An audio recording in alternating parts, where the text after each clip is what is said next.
All right. Well, it's been a while. But I'm back, baby.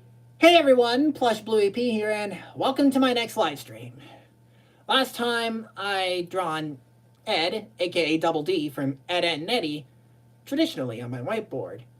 This time, as you see by the title, I'm doing one of those script reads, like at those press events, conventions, that kind of stuff. I seen something like that, those script reads with I think Superbad, the SpongeBob pilot episode, and Friendship is Witchcraft. So, what will I be reciting the script of? The Plushblueep Productions training video, which is like the SpongeBob Krusty Krab Training video for my channel, obviously. So, if any animator is watching this, then it's best to learn from me.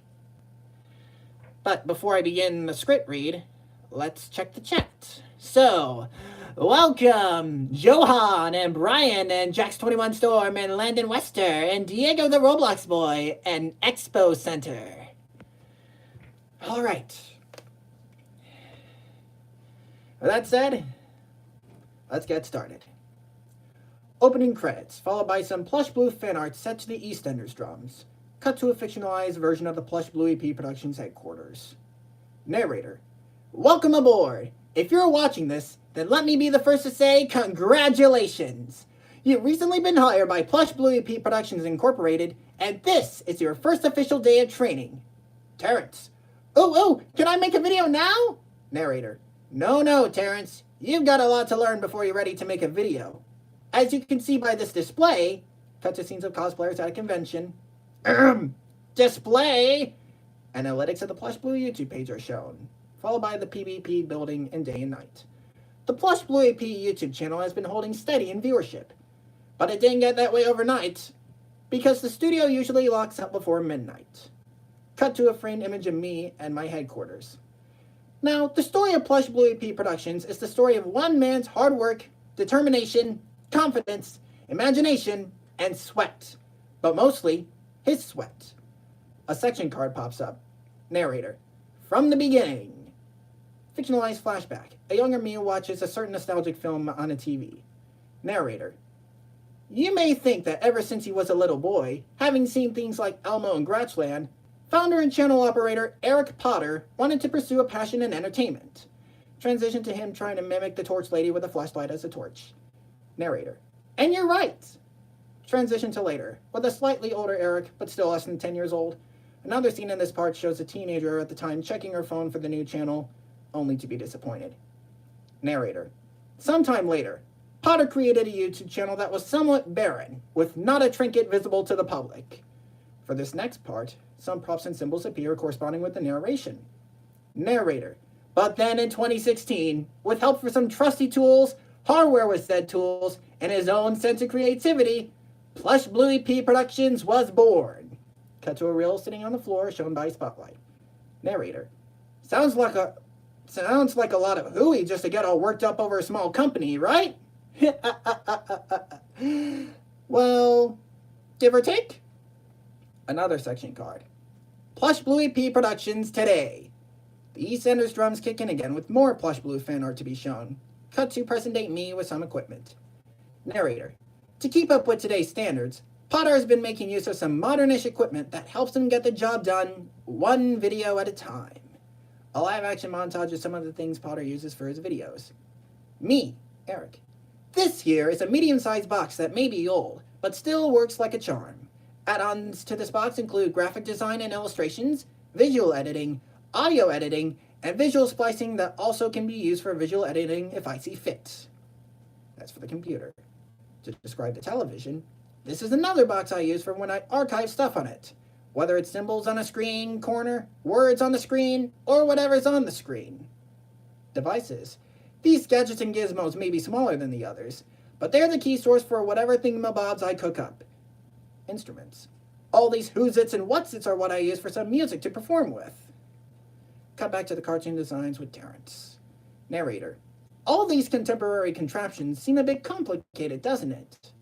Well, fortunately for you, Potter's fear of an invasion of bots in the comments section keeps the balance of his channel in check. But if modernization is the pendulum of Plushblueep productions, then the employees are the gears that keep this clock ticking. In the building, Terrence stands next to his coworker, Wallace.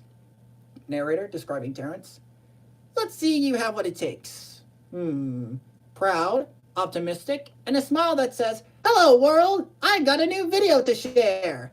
You've got the makings of a good employee, Terrence. But for every good employee, there's one who's not so good.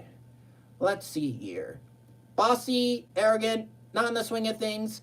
Take a look at the Plushblue keep that teacup wearing clown away from your videos button. There's a name for employees like this, but we'll call him Wallace. Wallace. I'm getting paid overtime for this, right, EP? Eric. Sorry, can't hear ya. The final section card. Narrator. Training. Terrence. Does this mean I can make a video now? Narrator. Not yet, Terrence. Not after you understand PERP. Terrence. PERP? Narrator. It's an obvious reference to Men in Black. Scenes from Men in Black the series show K and J mentioning a PERP. Then back to Terrence. But PERP is an acronym for, watch closely, prepare, edit, read through, presentation. Terrence. Oh, PERP. Narrator. Looks like Terrence understands PERP. Let's see how Wallace puts PERP to use on his end. Cut to Wallace, fast asleep on his desk. Remember. Hang on.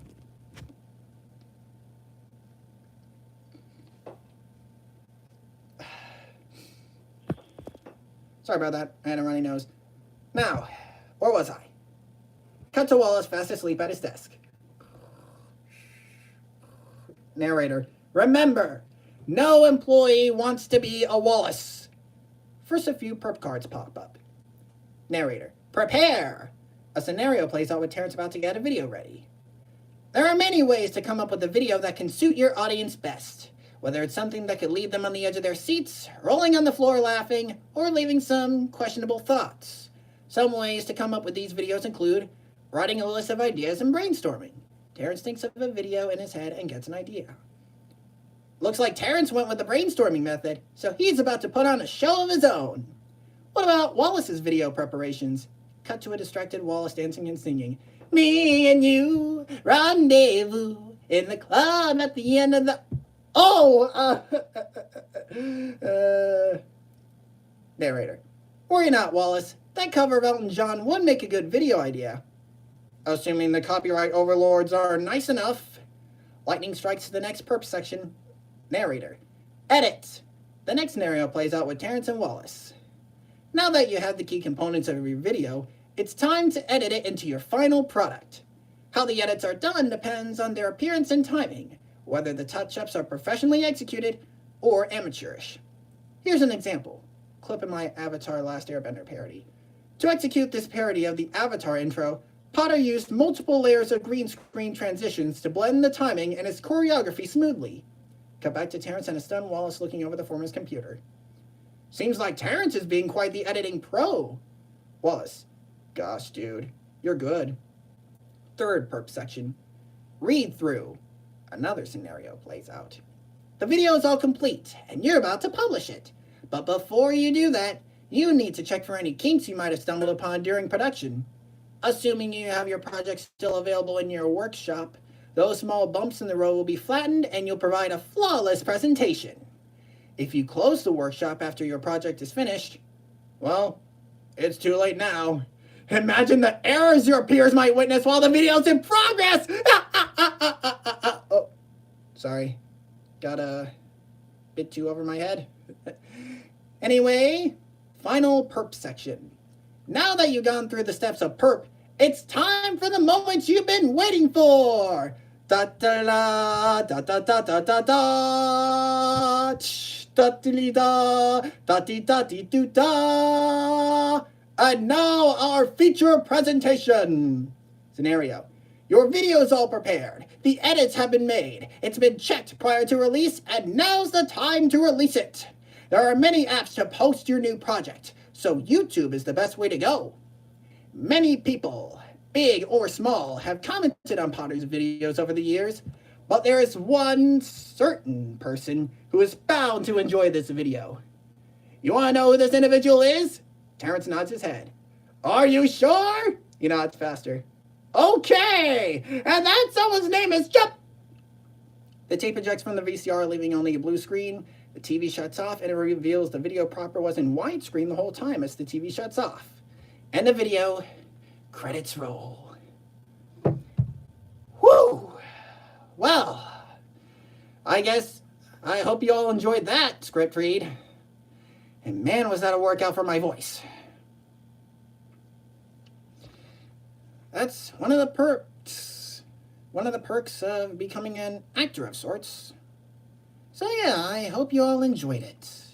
And let's check on the chat again and see who I missed. Let's see. Hello, Daniel Lava2, and Ethan the Yumi Mix fan, and Tommy, and UL Vlogs, and Bluey's TV Archive, and Mimi, and Expo again, and Starmoon Furby, and Tito 2010 fan, King Bob fan 2014, Jacob. What's my opinion on SpongeBob?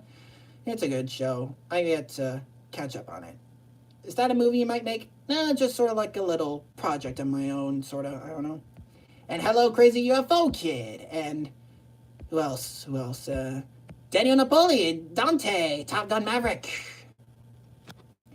So, anyways, I'm gonna go rest my voice for a bit, and yeah, thank you all for tuning in to this live stream, and man, it feels so good to be back. Anyways, I'll see y'all next time.